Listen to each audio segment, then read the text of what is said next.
We are so excited to have Nicole Bedera, PhD, sociologist, author, and trauma-informed expert, was on a mission to dismantle the silence and amplify the voices that have long been silenced. And she's studying how sexual violence is much bigger than the people involved in a sexual assault, and it's societal. When we read this, we were like, what exactly does that mean? Yeah, Oh I'm no. excited to chat about it. Yeah, there's just so many others. I mean, I feel like the question is so there's probably so many things that we need to know. And we have so many questions about, but the first thing, yeah, when someone is involved, it's more than the sexual assault, it's a societal. Sexual violence is societal. What does that mean? Yeah, so I come from a background of studying college sexual assault. And one of the things that I find is that the perpetrators can't perpetrate without a lot of help. And so part of what they need to be able to keep control over their victims, to keep them from coming forward, is an entire institution, which is the school, making that easy for them to do. So, for example, this is really easy, like straightforward example. Mm-hmm. One of the most common types of sexual abuse on a college campus is the victim is a graduate student, a woman, and the perpetrator is their advisor. And so when you think about the power dynamics that the institution has put in place, it's that that advisor controls their victim's salary. They Ooh. control when they get to move through milestones in their program, when they'll get to graduate or not. They're the person who will be expected to write them letters of recommendation. All of these different things that the perpetrator can rely on if the victim starts to say, you know what, I actually want to push back against this. I don't want to do this. I want to switch advisors. I want to come forward. I want to tell people what happened. For the perpetrator to say, well, if you do that, I don't know how you're going to make your rent next month. Right. No, And so, yeah. no, it's just so interesting you're saying this because I just watched Legally Blonde with my daughter, and that this is the Yeah, exact thing that happened, but it was in a pop movie, and exactly. that was how many years ago? Like, however, a lot of So years long ago. ago. Yeah. And so when it's so hard to fathom that we're still. This is the exact thing you said is the exact Yep. thing that was depicted, and I guess it was commonplace even back then, but it is still commonplace today. And I immediately think Yeah. I to like a workplace. Like that's Yes. college, but workplace, same kind of dynamic can happen. Yeah, the exact same thing. And it's true even in our personal lives too. So for intimate partner violence, most victims know that they're in a scenario that isn't safe for them. They know that this is something they do not like to be treated this way. But then everyone around them starts to tell them, well, I think he's a nice guy. And isn't marriage just hard? Aren't relationships supposed to be work? And so there are all these people around them who are telling them, don't trust your gut. Actually, everything is fine here, and you should stay with this person who we like. And then the perpetrator will, if there are people who are dissenting, will say, oh, I don't really like them. I don't think we should invite them around anymore. And the victim won't realize the two are related, right? So, yeah, all of this stuff, it's all of these other social structures who are making the violence seem normal, making it seem okay. And unfortunately, I think the Legally Blonde example is great because it is such a reminder that things haven't changed as much as we thought. We think we're living in this big post-Me Too moment where this type of violence doesn't happen, but the rates of violence hasn't changed at all. On college campuses, the rate of sexual assault has not changed since researchers started measuring it almost 60 years ago. It's been exactly the same the whole time. So we're making less progress than we hoped. It's so scary, especially to moms with sons, because I'm assuming men and boys are a higher level of the perpetrators. Yes. Is that still the case that they are far and away much more likely to perpetrate than to be a victim of sexual abuse or assault? Yes, that's definitely the case. For victims, regardless of gender, even for victims who are boys themselves, the perpetrators are almost always men. And there's some research out that would make it sound like things are more equal, but that research is largely conducted by people who are pro-perpetrator. So there's this group of people called men's rights activists. And men's rights activists have been trying to distort the narrative around what sexual violence is and who the perpetrators are. And we can see this most clearly in the way they've handled intimate partner violence. So this is a little in the weeds, but there are a lot of Yeah, there are a lot of different ways that researchers can determine whether or not intimate partner violence is happening. And one of the things that we'll do is we'll ask people, if you just say to somebody, are you in a violent relationship? Are you in an abusive relationship? They'll probably say no, because that's a big thing to ask somebody. That's an identity shifting question to ask somebody who might not be ready to grapple with that, right? So instead, what we do is we list questions of types of behaviors that fit the legal definition of abuse. We say, has your partner ever hit you?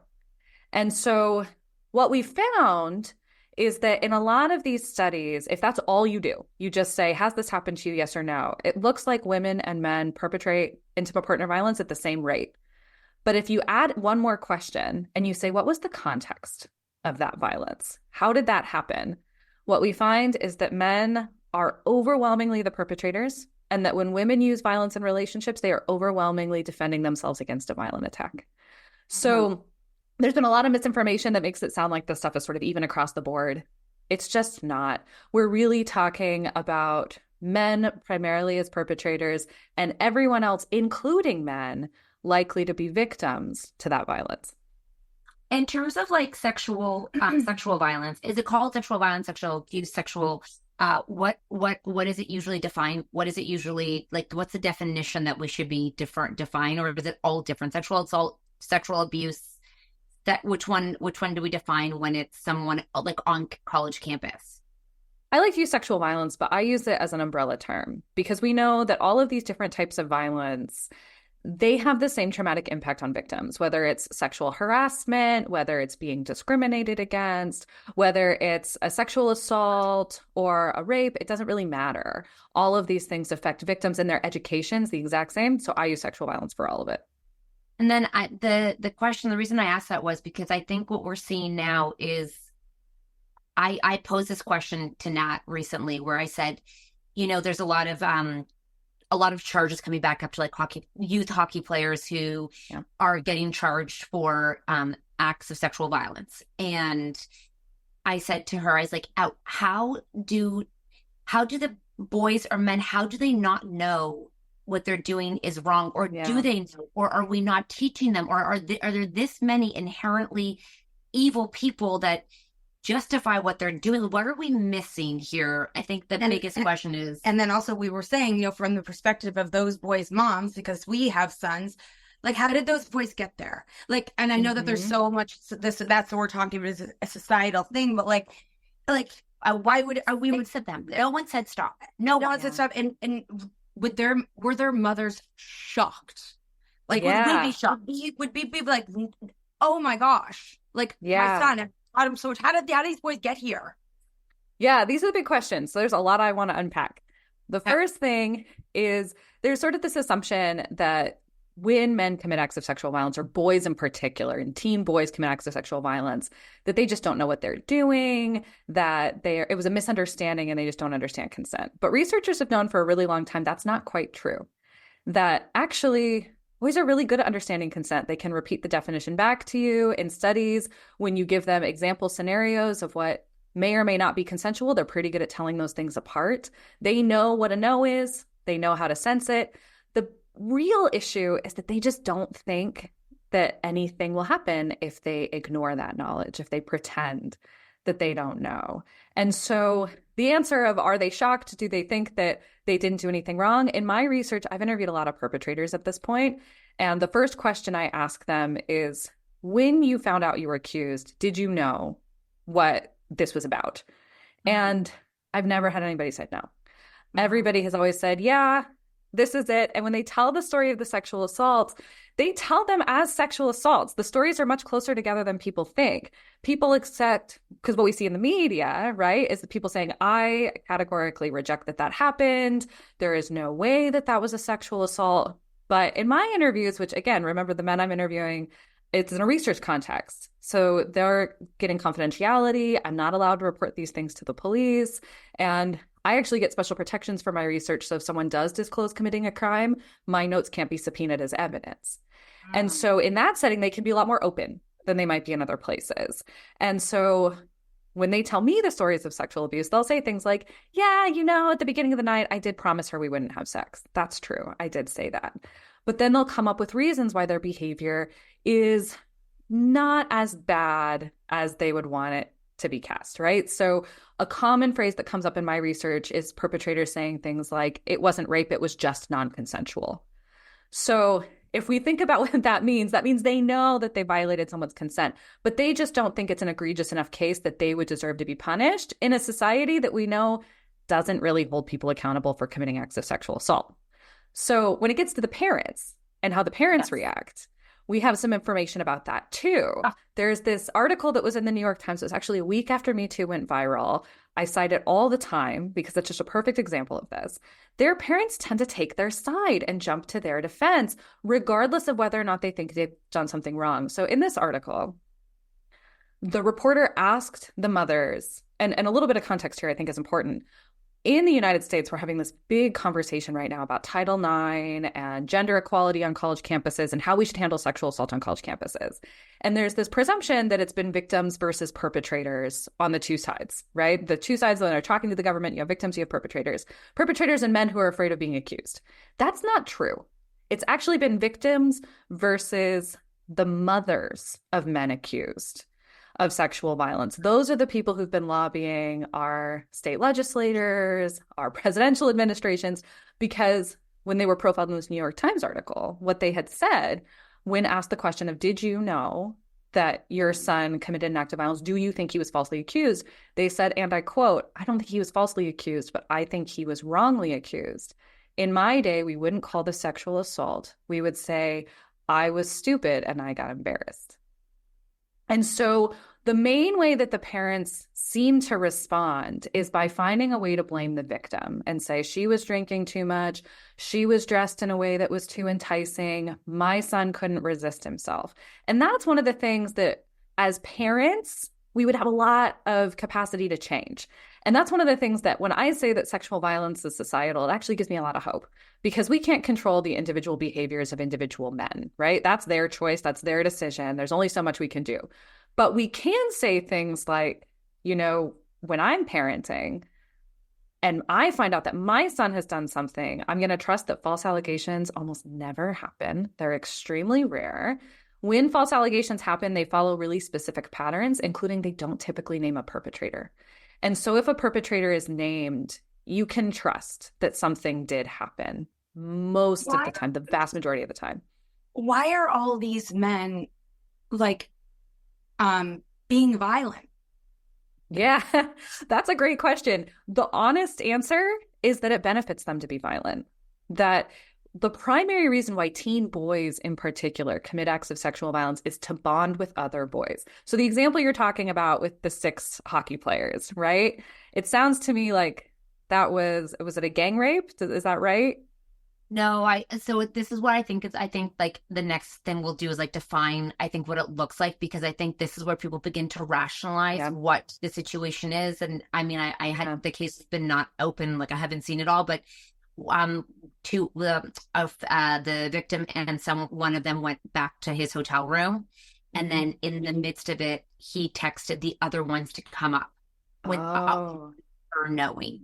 And then they watch her participate. Then they all Then they made her participate. I don't know. So I think that when we say violence, I think some people think that they're being, you know, this is very graphic, but you know, the one you see on TV where it's like, you know, someone grabs you and holds you down. Stranger in the bushes.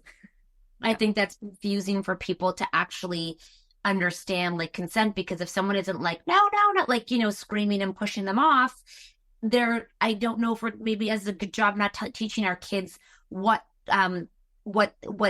comfortability looks like, or is this person feeling safe, or, you know, like maybe I don't know that answer. And I don't know, you know, I don't know if this is on us as parents who aren't explaining to the kids how empathy, what it might feel like if you are a boy walking in, there's one girl on 6 boys, what might she feel like? But you're not a girl, so you never know what it feels like to be that unsafe. So I don't know what we're missing in these situations. Like, she could be laughing because she's nervous to get even more hurt, right? So like, can they be accused if there's not a no, and can they be charged with a firm no?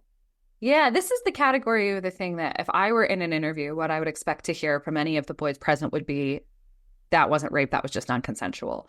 Because they do have a sense that they're doing something wrong. They do have a sense that it's not okay. But the reason that they do it anyway is because they say, well, 5 of my friends think it's fine. And 5 of my friends want to do this together. And what we find for teen boys in particular is the main reason that they commit acts of sexual violence is to bond with other boys. And so this is a perfect example of what that looks like, to say, well, I don't want to be the one boy who isn't doing what all of my friends are doing. I don't want to be the one boy who gets cast out of the group. So I'm just going to participate. There's a lot of research about these types of scenarios that, researchers would call these gang rapes, where there are lots of different perpetrators who are around, even if they're not all participating, but there's a lot of research on them. And what we find is that the men who are present and the boys who are present, they'll sort of negotiate things to make themselves, if they're uncomfortable with the situation, they'll say, I'm going to do less. Maybe I'll be the one to hold the camera, but I won't be the one to actually touch her, right? They make those kinds of negotiations. But actually what we would want them to do is to stop it.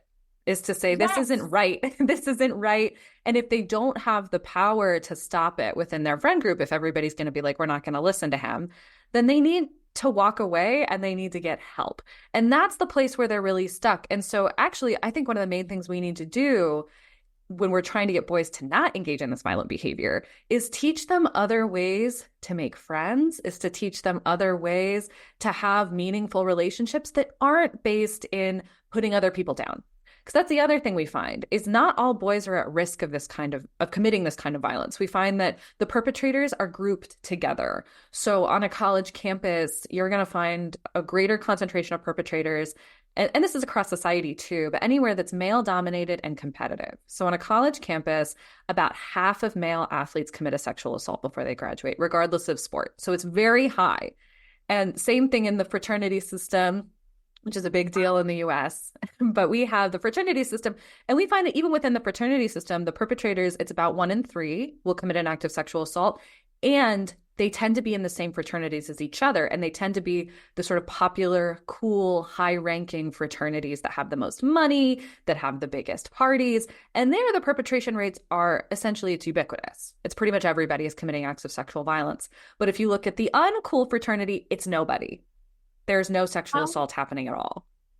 How are they just, when you say they know that they know exactly what was done, like if they were to get charged, yeah, how are they rationalizing it in their head? Like at what point does it become like, that's no big deal? Like that's just like another notch in my, like, what are we teaching them to look for?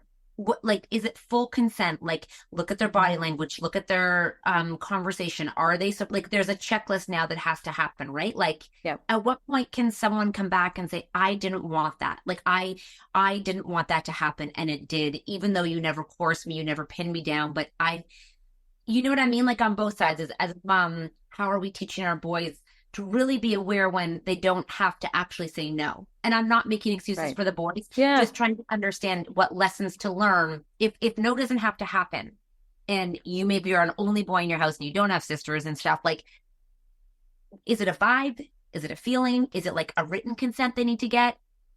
Yeah.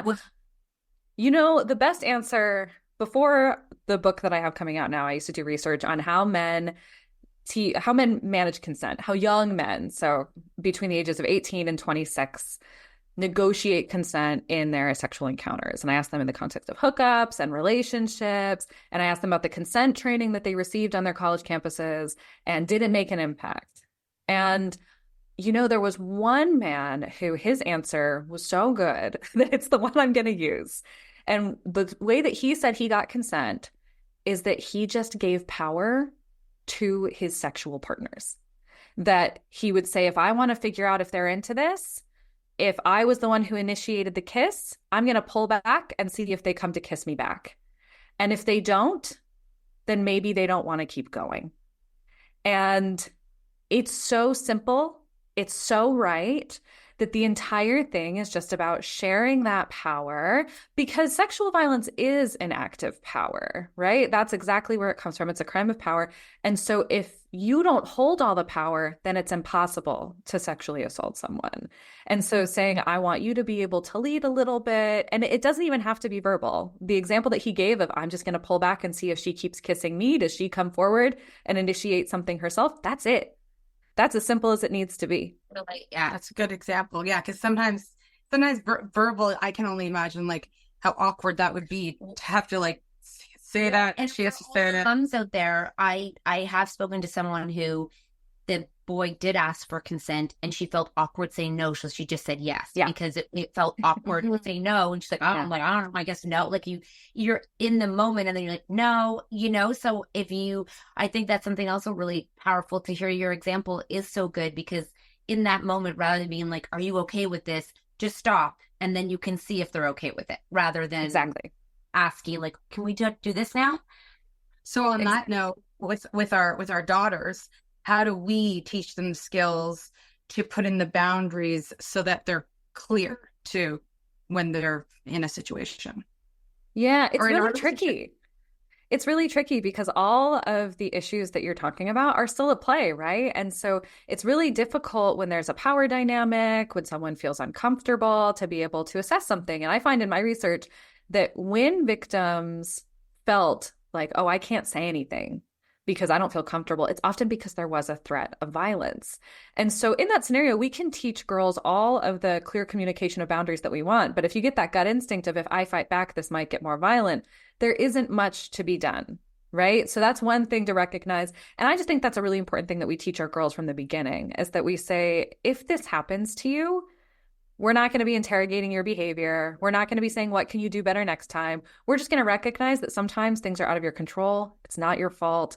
And it's not okay that this happened to you, but the way you handled it is okay, is totally fine. So I think that's one part. But then the other thing I'll think about is, again, thinking about this sexual violence as a social problem. What are we modeling for our girls? Because one of the things that we find, same thing with boys, girls understand consent. They know what they want to say, and they know how they want to handle these scenarios, but in theory, but in practice, we've taught them not to care about it, but in the other direction. So instead of violating people's boundaries, we've taught them to let their boundaries be violated. And so that's because we give them the same mixed messages. So let me give you, again, really simple example. So as parents, one of the hardest things about parenting teens is that you don't get say so on everything anymore. Your kids are old enough.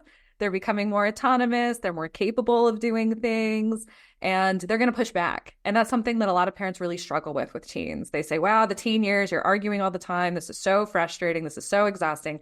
And a lot of parents will respond to that by trying to bring the hammer down. So, for example, we have to think about what we're teaching our kids when we say things like, when you are in an argument with your father, you are not allowed to storm off and close the door. That is rude. That is not appropriate. You need to stay until he thinks that this conversation is done. Well, what will that feel like if that's the lesson they take to their relationship with a peer? To say, well, my partner's mad at me and he's yelling at me, but I guess I just have to sit here because otherwise I'm being rude and I don't want to be rude. So a lot of what we can do to teach our girls around healthy boundaries, they understand how to do this. If you've been around a 2-year-old, you know they know how to set healthy boundaries, right?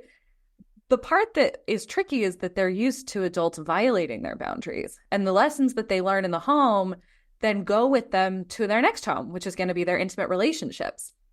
And so one of the things that we can do is really put our money where our mouth is and say, we want you to set healthy boundaries, and we're going to respect the boundaries you set too. And research finds that that actually makes girls a lot more resilient to not being violated. That one of the best programs, one of the only ones that we have found that's focused on girls that reduces the rate of sexual assault, teaches them about setting these boundaries in places that have nothing to do with sex. It's really, if you feel a red flag, you are not entitled, you're not required to stay here. If you're having a conversation at a party with somebody and you just don't like the way they talk to you, and you don't like the way they interrupt you, you don't like the topic of conversation, you're not obligated to stay there to be nice and polite. You can walk away if you want to. And that is really one of the only things we've found so far that reduces the sexual assault rate significantly, is teaching girls in these small scenarios before it gets too dangerous, before it's you and this other violent person trapped in a room alone without anybody to help you. But when you're still in these public scenarios, to say, I don't like the way this guy's treating me, so I think I'm just going to leave. Before they get too in love and too in deep, and then all of a sudden they are like, I can't leave you, I can fix you. Right. Right.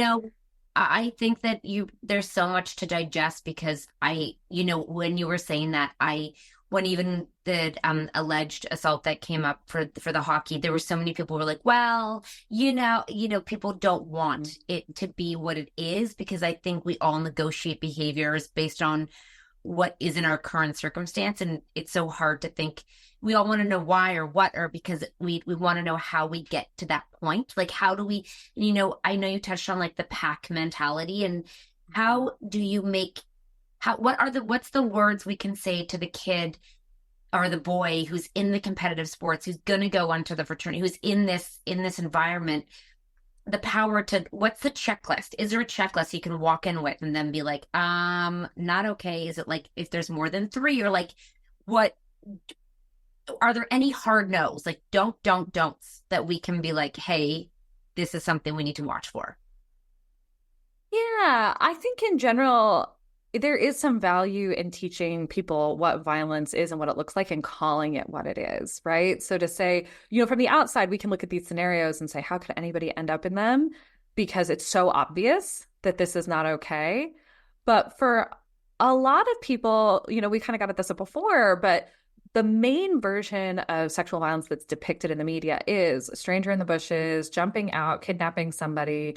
And, actually, there are researchers that find that even men who commit that act of violence will say that it's not violent, because they'll say things like, well, the victim was talking to me and made eye contact with me. And so they get really comfortable blaming. And so when we think about those patterns, we want them to know that all of these different things actually are violence, that there is no distinction between it's not rape, it's just non-consensual, but to say all of that is actually sexual assault, none of that is acceptable. But then we also want them to think about things from the state of the victim. So one of the things that can be tricky about a checklist is that they'll look at a victim and they'll say, well, you didn't meet everything on the checklist. And a lot of our consent trainings have backfired, because there are a lot of men who will say, I got a written contract. I made this victim sign something. And, there are court cases where they'll hold up a consent contract to the camera and the victim is unconscious. And so in that case, you say, obviously, this consent contract, whatever you think your checklist is, that's not it, right? Any reasonable person can look at this and say, this person is not conscious. This is not consensual. And so one of the things that I think is helpful is just to really build that empathy, is really to try to make sure that in the moment, it doesn't turn into an us versus them. It isn't, this is everything that this girl owes me.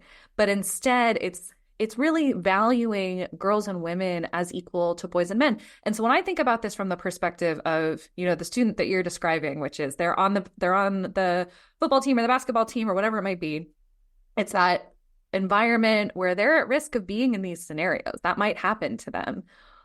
What can we do to make sure that they are valuing the girls they might encounter in that space? And it's different than we might think. What works for sexual assault prevention is different than we might think. It would be things like, okay, you're in this boys sport, but how can we teach you that girls sports are just as important?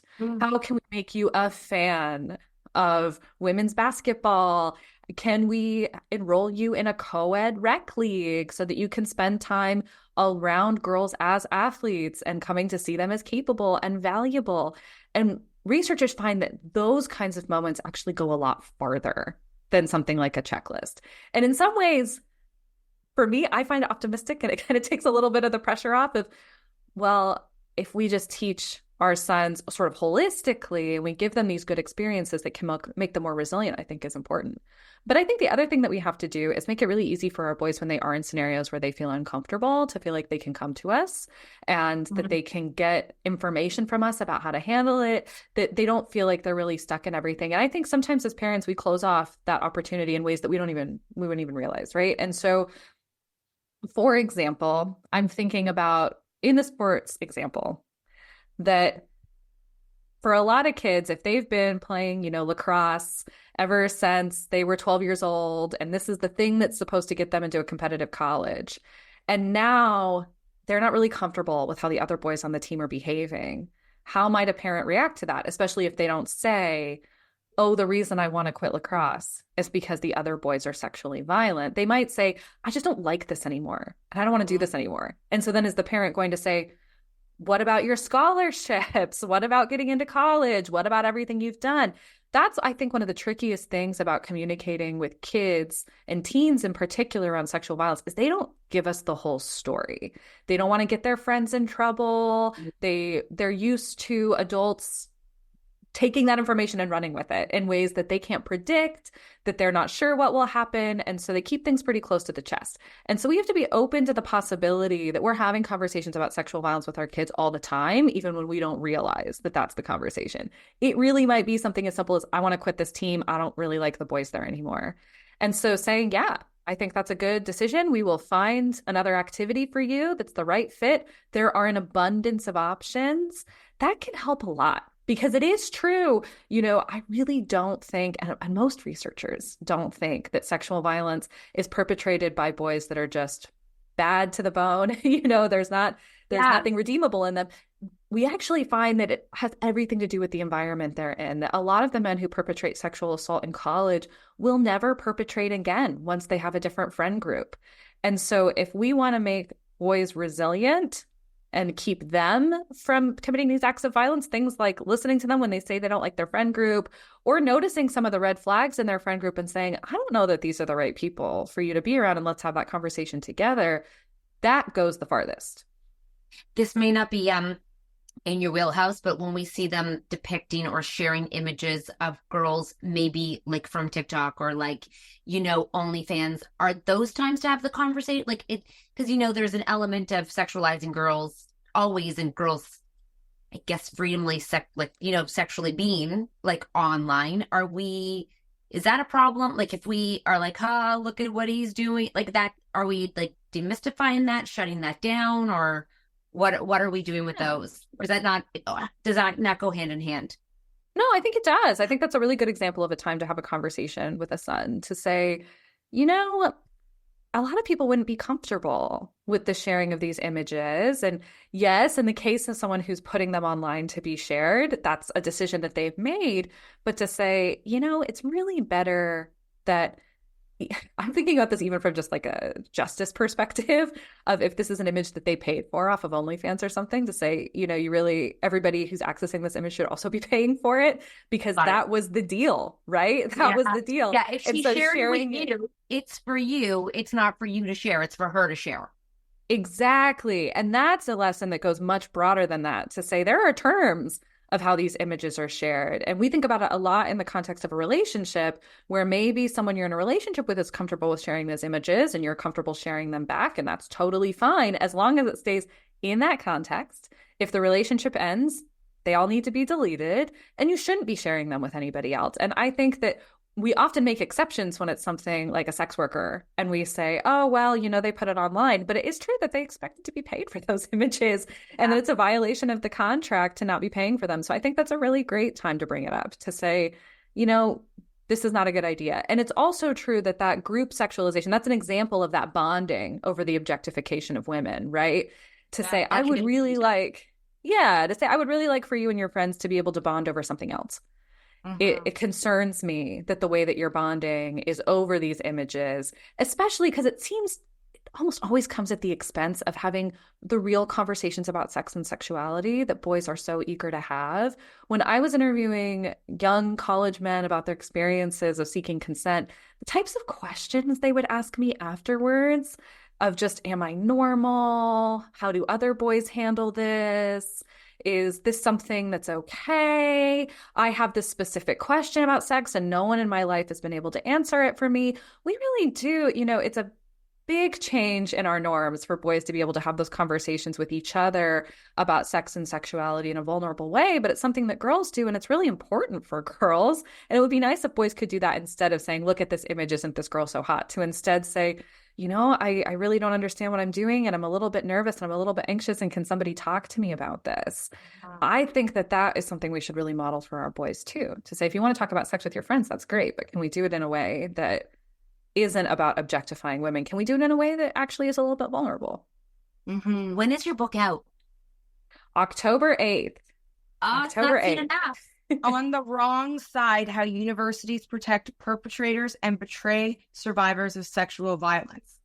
October. You've taught me so much. I've never learned so much in such a short amount of time. You know so much. And it's so beyond consent. But you've also calmed, it's so good to know these are really scary, hard conversations and triggering for a lot of people, but it's so important we talk about it as parents to change a culture, and also for girls and boys alike to understand what it all means, because I didn't know what it all meant. And I feel like I know more than majority of what people know. So the verbiage is so important too, that we piece it all together for them.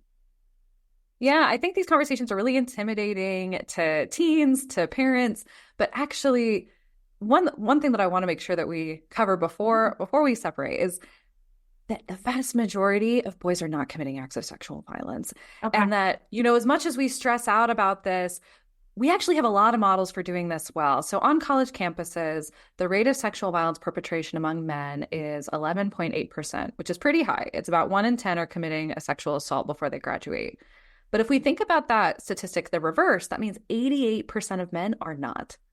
And so when we think about things, when we know that the perpetrators tend to all be friends, they're in these environments where it feels normal because everybody's doing it, really all we have to do is say, if that environment is dangerous and you are thinking about committing acts of violence because you're in that environment, there's 88%. The vast majority of men on this campus aren't like that and aren't doing that. And there are so many other options for how to have a healthy masculinity, for how to have a healthy sexuality. We don't actually have to reinvent the wheel as much as we think. For the most part, it's going okay.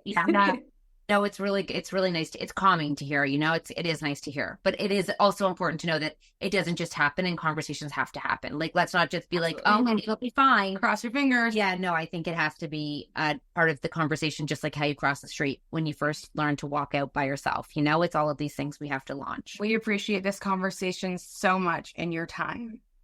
Yeah, absolutely. Thank you for having me. And I hope that it's helpful for everybody. Having these conversations, especially with boys, is so important. Holding them accountable for their actions is so important.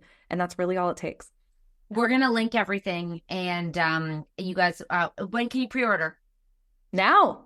You can pre-order now. So exciting. And okay. We'll make sure we link everything. And thank you so much for your time. It was very insightful. Thank you.